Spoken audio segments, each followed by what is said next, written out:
Nelson Omar Chilel Lopez was born in April of 1997. Family and friends simply call him Omar. He grew up amid the coffee farms of El Porvenir, Guatemala, a poverty-stricken area located about an hour south of the Mexican border. Seasonal work is labor-intensive with little pay, picking coffee beans for about 8 cents a pound. In search of higher-paying work, his mother, Fermina, left her family behind in 2006, crossing illegally into the United States and settling in Phoenix, Arizona. Omar's older brother and older sister soon followed. He was left behind. Crushed by their separation, Omar convinced his mother in 2010 to pay a coyote to lead him and an older family friend through the Arizona desert. Omar was 13 at the time. Should we help them? Should we stop them? Fermina sends $800 to cover the cost of the first part of their journey. On July 6, the coyote calls Fermina. Doña Teresa and Omar are part of a group that will cross into the Arizona desert that night. In a few days, they will arrive in Phoenix. They were crossing the desert at the peak of the summer heat. Should we have helped them? Should we have stopped them? Almost 2 years later, the partial skeletal remains of an older woman and a young boy were found in southern Arizona, and Fermina was finally reunited with her son. Omar's story is representative of a new trend on the border. In 2013, authorities apprehended nearly 14,000 minors, twice as many as in the previous year. Should we stop them? Should we help them? Last year, as many of you are aware, more than 50,000 unaccompanied children left their homes in Central America to make the journey to the United States. This flow of young people is a sign of worsening conditions in the region that the United States must address in a comprehensive way using our foreign assistance, promoting economic integration, strengthening security of our borders, and delivering clear messages that help inform potential immigrants about the facts. Even as we made progress this year, thousands of more children have made the journey north. It is a journey that remains very, very dangerous for children and adults alike. And as you just heard the commissioner say, for those that eventually make it to our borders without documentation, there are no permisos that will allow them to remain here. We recognize the underlying causes that are driving undocumented migrants: insecurity, high levels of violence, lack of economic and educational opportunities, endemic poverty are ongoing challenges in the Northern Triangle, in particular of Central America.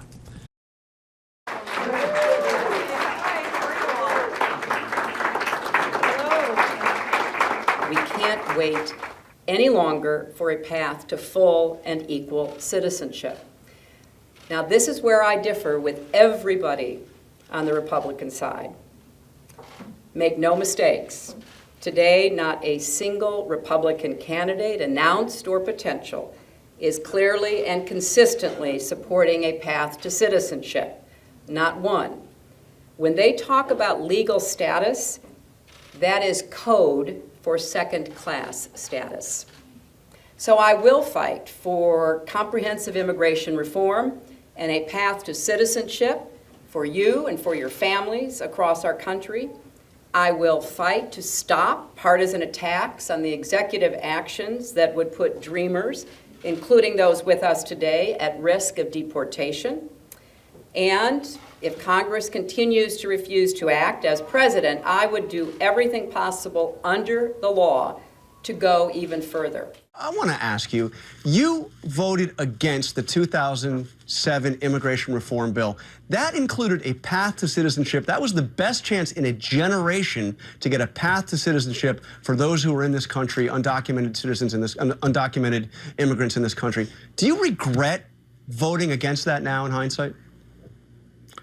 No, well, let's be clear. Number one, I voted for the 2013 comprehensive immigration reform legislation. Which was Very blocked, but I'm disappointed asking that you about the last, Republicans in House- the one that actually had a chance. Well, let me passing. finish, and I will give you the answer. Okay. And the answer is that absolutely we need a path to citizenship for undocumented workers. We need to take people out of the shadows.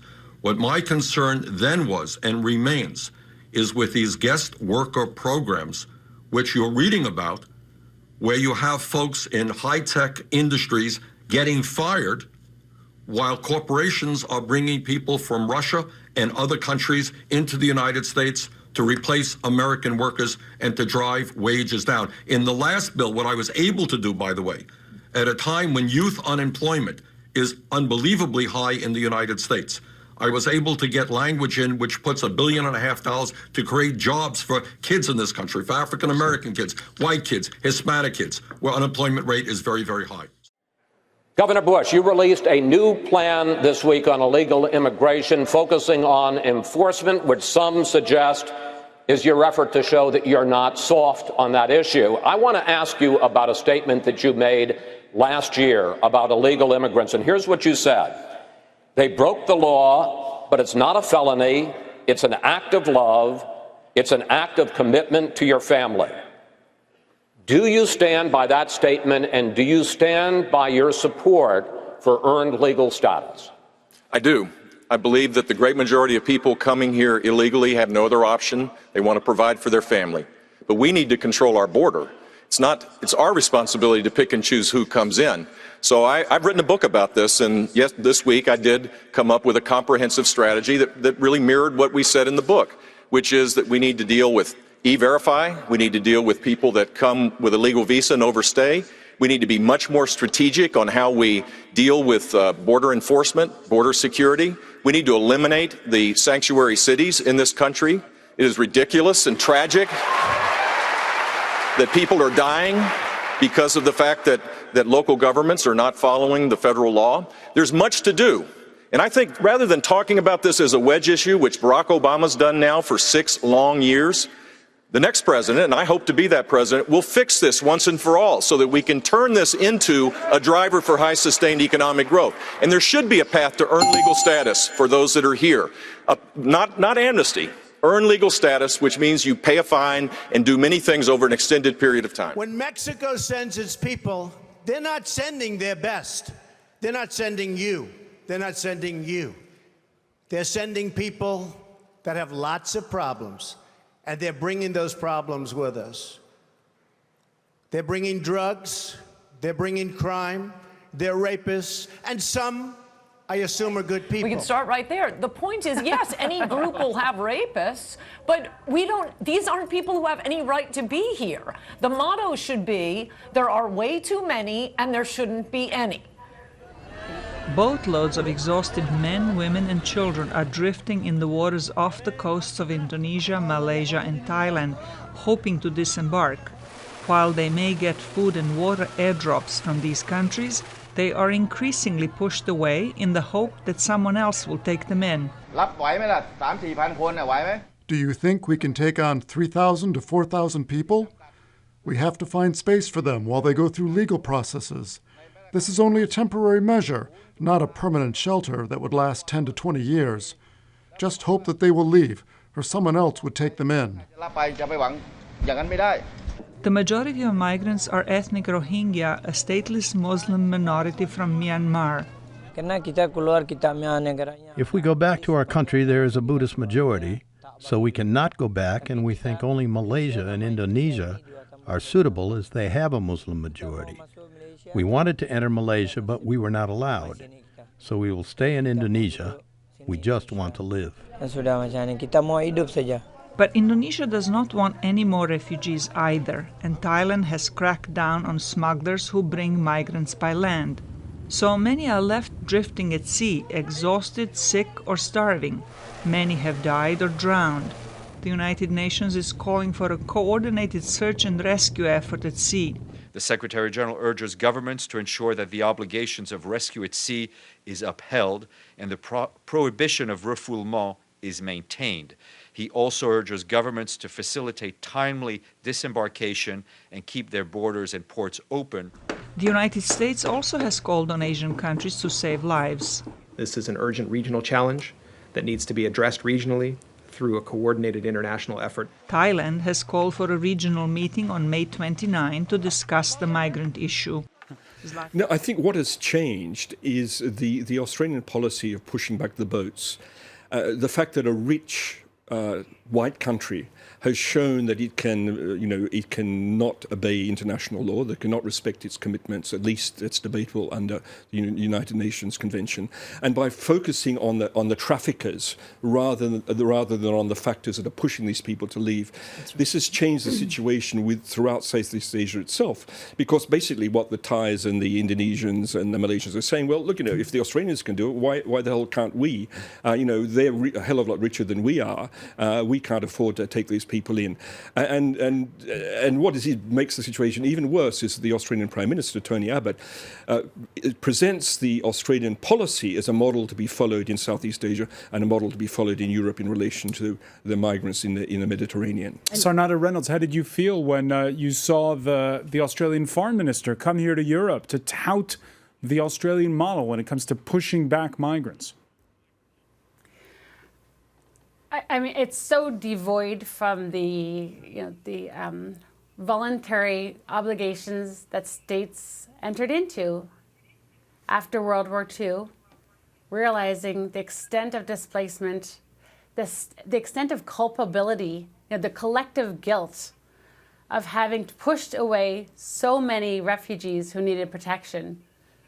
It's so far removed from where this world was really after World War II. And it's incredibly upsetting. And the arrogance around that policy, the idea that pushing people back into the water where they will die when there are obligations to them and the government knows it, is a terrible, terrible precedent.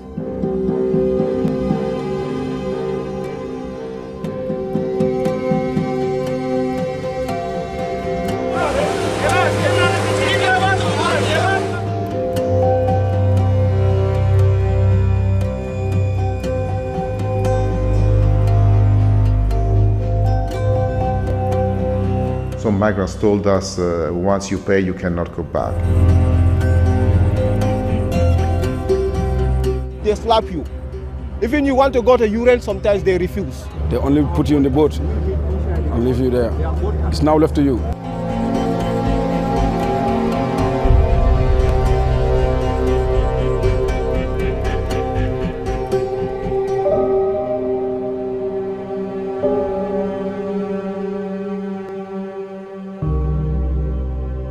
I passed through the same road with them, but it's really it's a risk. It's very risky. It's very risky.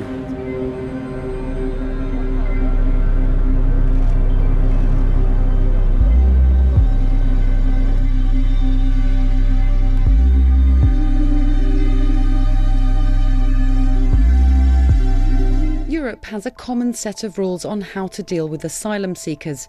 It applies to most EU member states, some neighbouring countries, but not the UK and Ireland. The so-called Dublin Regulation is a key part of that system. It was designed to prevent asylum seekers from submitting applications to multiple EU member states. It stipulates that asylum claims should be processed by the country that played the biggest part in the applicant's entry to the EU, usually the country where they first arrived. But many say the system isn't working. Why? Because of the routes migrants take, asylum seekers first arrive in the EU in a few countries, mainly around the Mediterranean. Countries like Greece and Italy are struggling to process and accommodate all the arrivals. Germany has now become the first country to suspend the Dublin regulation, saying it doesn't work, and the EU has said that the system needs to be restructured. To spread the burden, EU governments have agreed to take in 32,500 asylum seekers over the next 2 years under a quota system, but they will only take in refugees from Syria and Eritrea. And in July alone, more than 100,000 migrants arrived on Europe's shores. So some countries have taken the matter into their own hands. Hungary and Bulgaria have been building fences along their borders to keep migrants out. Slovakia has been discouraging Muslims from seeking asylum. German Chancellor Angela Merkel is urging Europe to implement a joint system for dealing with asylum seekers. She says countries must agree to binding quotas to distribute the refugees. Merkel made the remarks at a joint news conference with the Swedish Prime Minister Stefan Löfven in Berlin. Both Germany and Sweden are favored destinations for refugees. Merkel said there should be minimum standards for accommodating refugees and the task of registering them. Of the European Union's executive arm, Jean-Claude Juncker used his annual State of the Union address to urge member states to accept far more refugees under a scheme that could be mandatory. We are not talking about 40,000, we are not talking about 120,000, it's 160,000. That's the number Europeans have to take in charge and have to take in their arms. And I really hope that this time everyone will be on board. No poems, no rhetorics. Action is what is needed for the time being.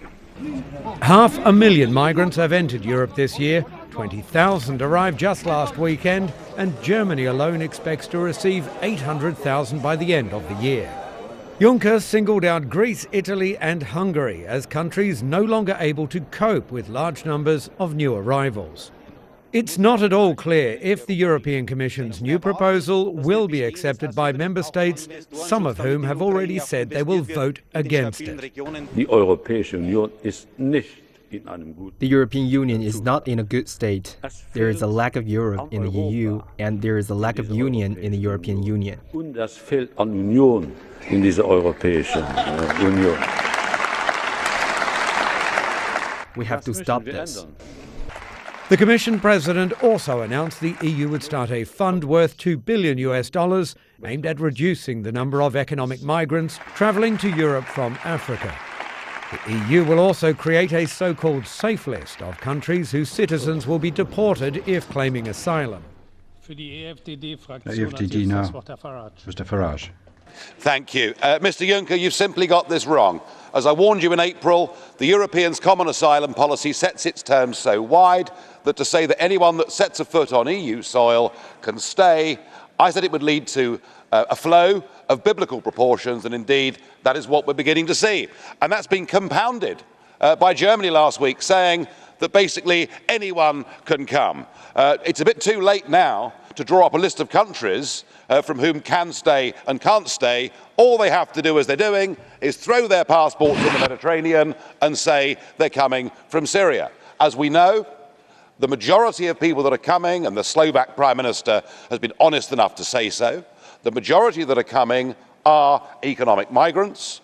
In addition, we see, as I warned earlier, evidence that ISIS are now using this route to put their jihadists on European soil. We must be mad to take this risk with the cohesion of our societies. If we want to help genuine refugees, if we want to protect our societies, if we want to stop the criminal trafficking gangs from benefiting as they are, we must stop the boats coming as the Australians did, and then we can assess who qualifies for refugee status. I noted your comments because there's a referendum coming in the United Kingdom. I look forward to seeing you in the UK. I know you intend to spend tens of millions of pounds of British taxpayers' money telling us what we should think. I have a feeling that the British people will warm to you on a personal level, but to suggest that getting rid of a few EU regulations is going to change our minds, sorry, unless you give Mr Cameron back control and discretion over our borders, the Brits within the course of the next year will vote to leave. Have we forgotten that for every one refugee in Europe, there are 25 to 30 in Jordan, Lebanon and Turkey alone? Then we encourage these dangerous boat journeys, made often by those rich enough to pay traffickers and able-bodied enough to travel in such ways, forgetting the plight of those who live in those countries. Can we not think before we act Remember that the humanitarian crisis doesn't end at Europe's borders and stop sleepwalking into causing the very deaths that we're supposed to be trying to prevent. I don't mind doing my bit, but there are 6 rich Gulf states which have taken 0 Syrian refugees. We need to encourage them to do their part as well. We need to remember that the world doesn't end at Europe and get out of this insular little European mindset.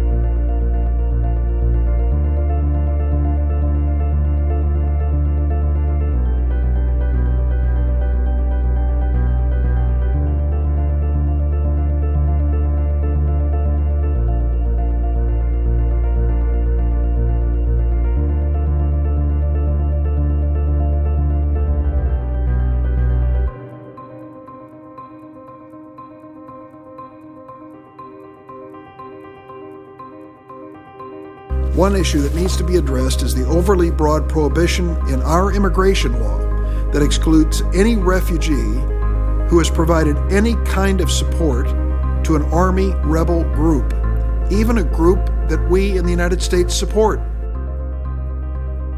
This would be a federally sanctioned welcome party, if you will, to potential terrorists in the United States.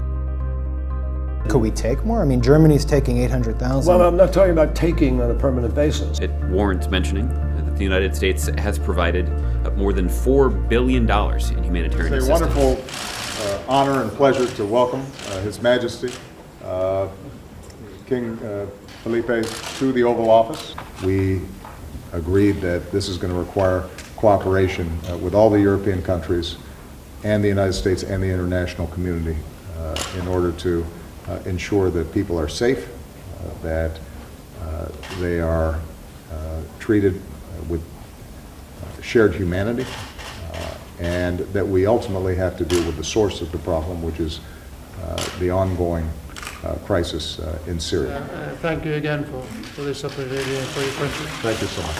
Appreciate it. Thank you.